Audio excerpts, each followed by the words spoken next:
Murder cases in Denmark do not provide a legal statute of limitations, which is also the case in many other countries. This means that recent years have seen a number of high-profile crimes solved after their trail had gone cold decades earlier. In Sweden, they had their own example of this in 2020 when a man named Daniel Nyqvist was arrested 16 years after the murders of Mohammed Amouri and Anna-Lena Svensson. The decision to charge him was made after a DNA sample from the crime scene was matched to him by using an online genealogy database.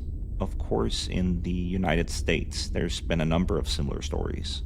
In 2018, the FBI arrested a man named Joseph James DeAngelo after his DNA had similarly been matched to samples from a crime scene, using the same method of searching through websites aimed at ancestral research.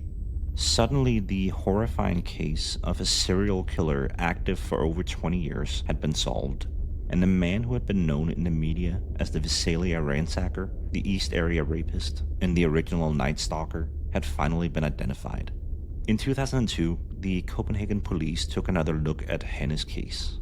DNA technology had seen significant improvements in the years after her murder in 1989. They compared samples found on her pants to their DNA registry, but at the time it didn't yield any results. 21 years later, however, everything would change.